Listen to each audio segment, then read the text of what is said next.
Sandra Dessalines, bonjour. Nous sommes le lundi 26 juillet 2021. Nous sommes dans le Pays Basque.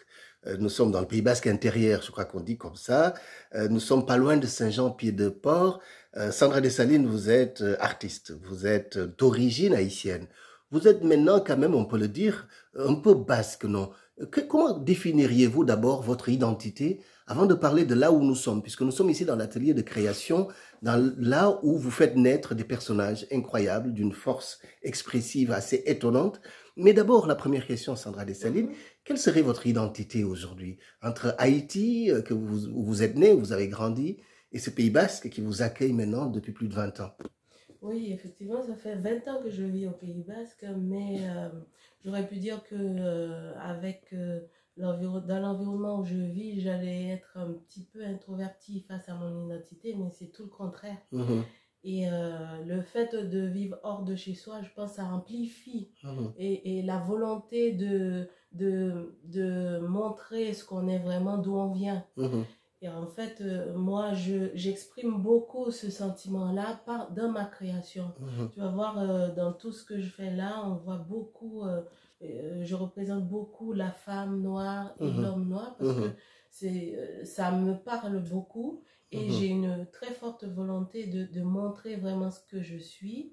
Et Alors, une très forte volonté de montrer ce que vous êtes. Et c'est vrai, vous en parliez de votre création aujourd'hui. La femme noire, l'homme noir, l'esthétique noire. Ce que vous donnez à montrer, c'est finalement peut-être quelque chose qui vous vient plus d'Haïti que de l'Hexagone aujourd'hui où vous vivez depuis 20 ans. Mais en fait, je montre beaucoup l'esthétique, la beauté du corps. C'est pour montrer au final que les conséquences, le traumatisme qu'il y a eu l'esclavage sur nous en tant qu'êtres humains, et ça a essayé de enlaidir vraiment notre âme, notre corps. Et moi, j'ai une forte volonté de renverser cette chose-là, à montrer la beauté du corps, que ce soit jeune ou vieux. Moi, je trouve le corps est vraiment beau et on peut se guérir à travers ça en cherchant la beauté, même dans les cicatrices, dans un corps déformé. Il y a toujours une sorte de beauté. Et je pense que c'est une voie à la guérison, à une réconciliation aussi sur notre identité. Cette réconciliation sur l'identité, certains qui regardent vos œuvres pensent que c'est des esprits maléfiques, effrayants. Quand on connaît Haïti, on sait l'importance que le vaudou a eu. Est-ce que pour vous, ce côté maléfique, il est aussi manifeste que certains veulent le voir? Mais tu sais, le rôle de l'artiste, c'est d'amener le spectateur à aller au plus profond de soi. C'est vrai qu'au premier abord, il y en a qui disent que wow, ça ressemble au diable et tout. Mais c'est quoi le diable? C'est quoi? Moi, je pense que le fait de représenter l'homme noir, il y en a qui, le premier réflexe, c'est de dire c'est laid. Mais je pense que ça va plus en profondeur parce que on nous a tellement montré qu'on était laid que le fait de voir une présentation de soi, le premier réflexe, c'est de dire c'est vilain, c'est laid. Alors, c'est quoi le diable?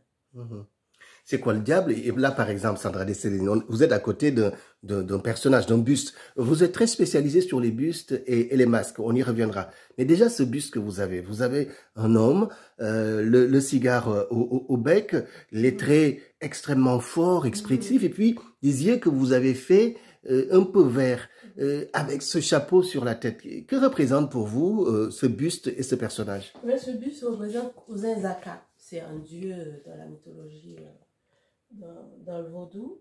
Et le cousin Zaka, c'est le dieu le patron des paysans haïtiens, du laboureur, quoi.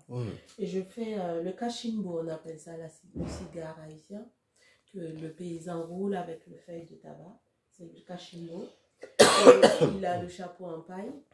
Et ici, il y a le makouti qu'il met sa machette, qu'il met le clairin et tout.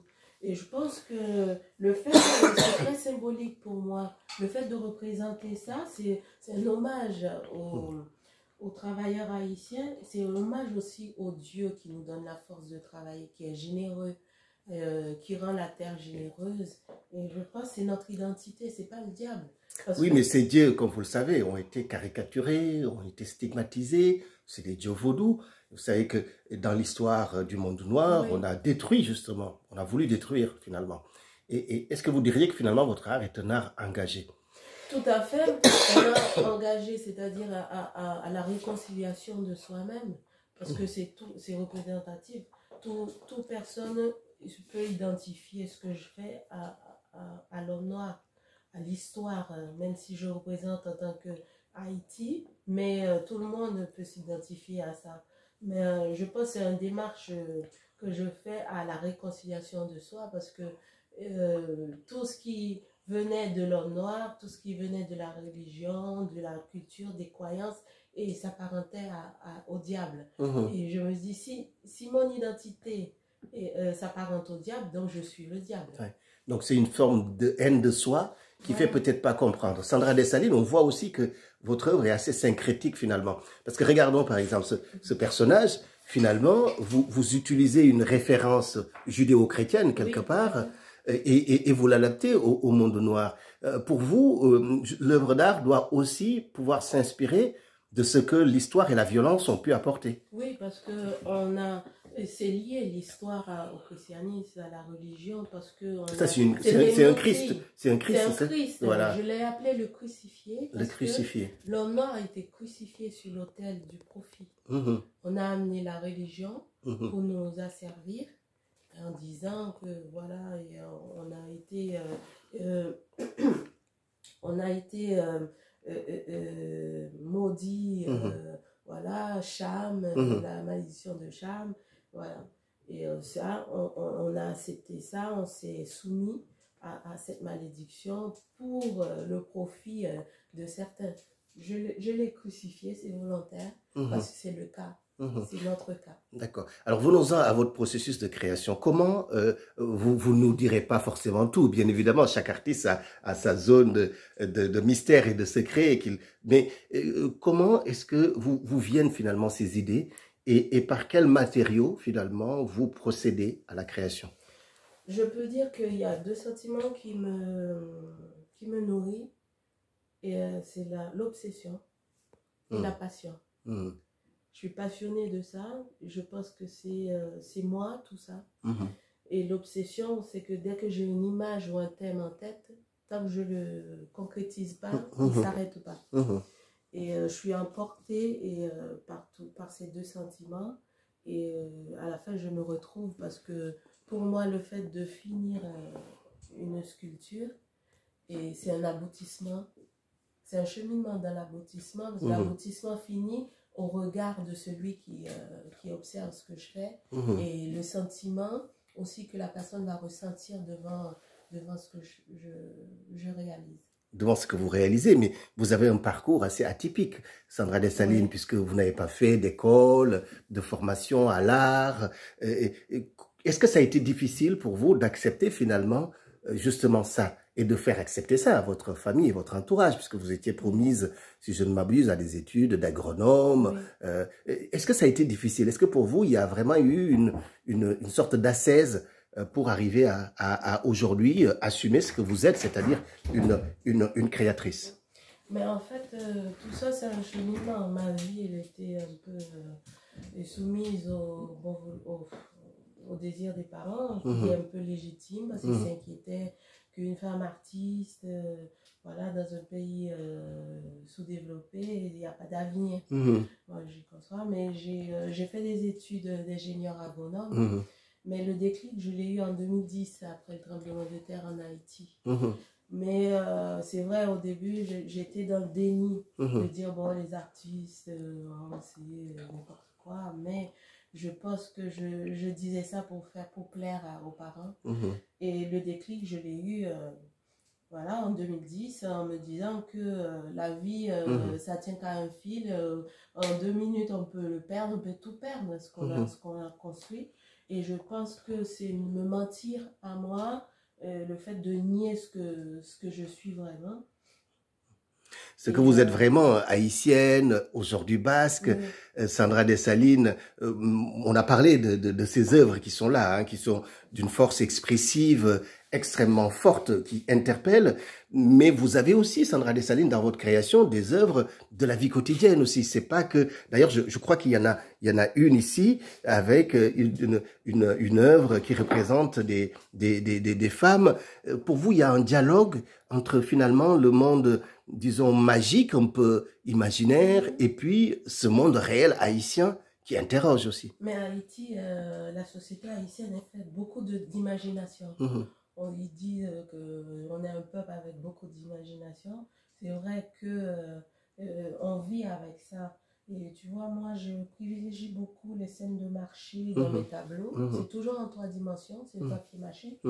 Et je joue beaucoup avec la posture, la forme. Je trouve beaucoup de beauté dans les positions.